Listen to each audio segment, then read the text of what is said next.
As it had been in the years before the Great War, Big Mountain, the Big Empty, became home to one of the brightest minds of the 23rd century.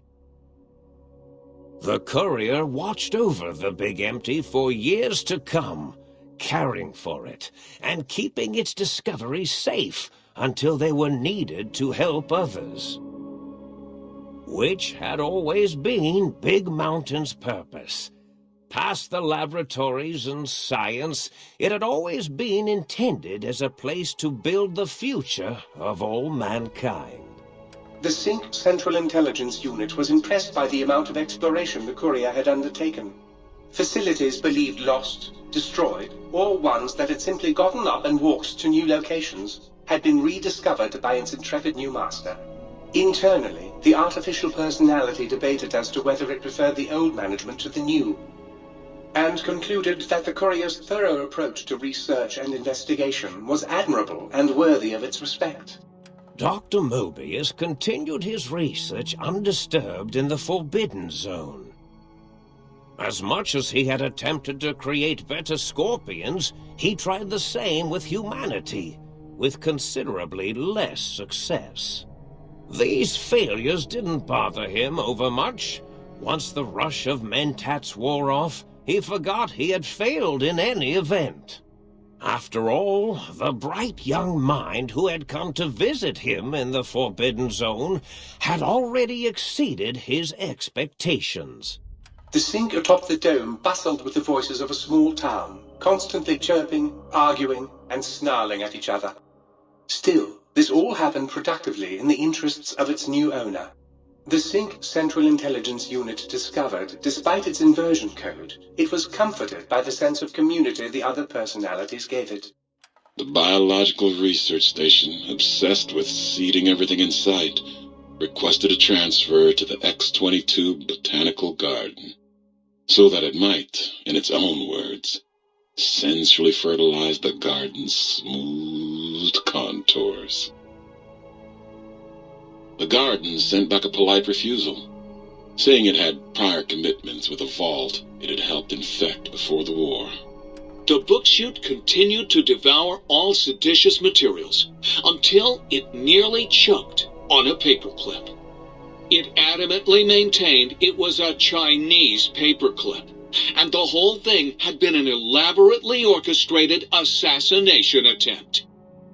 Whatever the reason, it slowed down for a while, carefully appraising each document and clipboard that came to it. The light switches continued to bicker and flicker. This persisted until the day someone dropped a flashlight in the sink, and the two of them united in their hatred of the showboat. One of them eventually transferred to the Lightwave Dynamics plant and began a long, unrequited affair with one of the holograms. The Sync continued to ruthlessly scrub any particulate matter that came near it. Eventually, it gained access to the magnetohydraulics plant and nearly flooded all the Big Empty in an attempt to scrub the crater clean. Once it learned of the innovative toxins plant, however, it gained new purpose. It sought to develop antitoxins to flush into its drains and counteract the poisons bleeding into the soil. The toaster continued its psychotic spree, reducing all appliances in range to scrap electronics and spare parts. After one of its more psychotic episodes, however, the other Sync personalities decided enough was enough, and dumped the toaster in a bathtub. Sparking and hissing, the toaster swore its enemies would rue the day when they had bread and no way to toast it. Muggy did his best to collect coffee cups, although in his quest, he accidentally trapped himself in Higgs Village. It might have been the end for poor Muggy. Except, he found it peaceful there, tidying up the kitchens of the think tank professors back when they had been flesh and bone. Well, except for Dr. O, who was an asshole for having created Muggy in the first place. Muggy left O's house deliberately dirty, punishing the dishes and cups that lived there in blind revenge for serving Dr. O.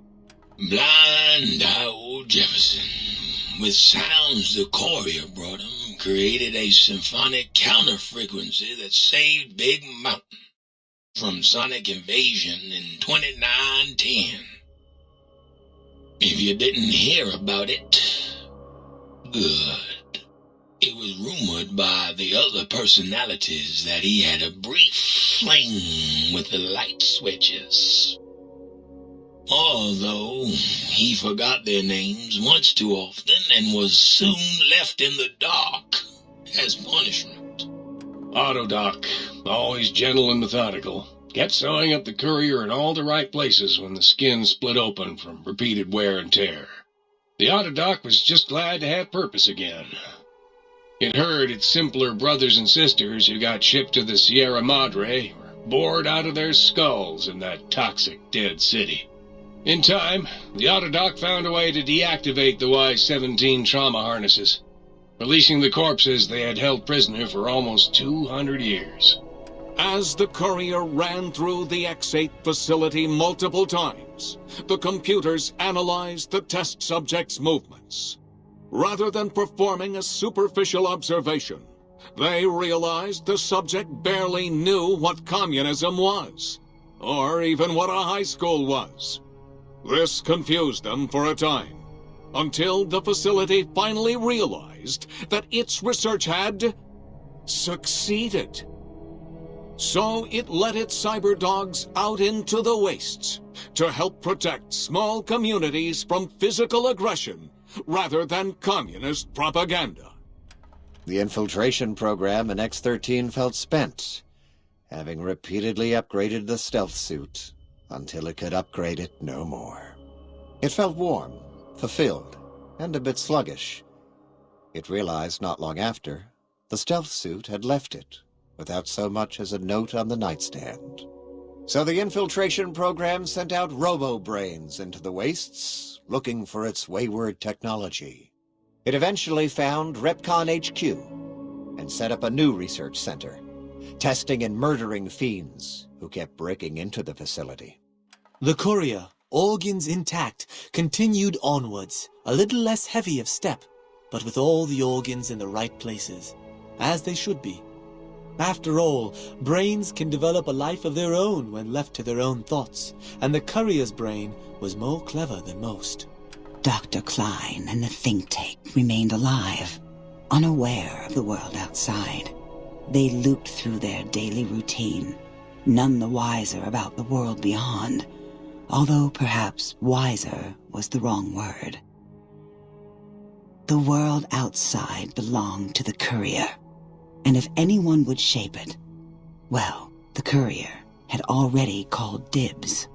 There is an expression in the wasteland, old world blues. It refers to those so obsessed with the past they can't see the present, much less the future, for what it is.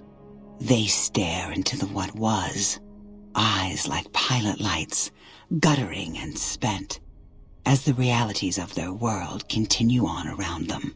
Science is a long, steady progression into the future. What may seem a sudden event often isn't felt for years, even centuries to come. In the times following the Second Battle of Hoover Dam, however, Old World Blues took on a new meaning. Where once it was viewed as a form of sadness, nostalgia, it became an expression describing the potential for the future. It can be easy to see science as evil, technology unchecked as the source of all ills, all misfortunes. With the courier at the helm, science became a beacon for the future. There was old world blues, and new world hope. And hope ruled the day at Big Mountain. We could say more, but the stories in the Big Empty speak for themselves.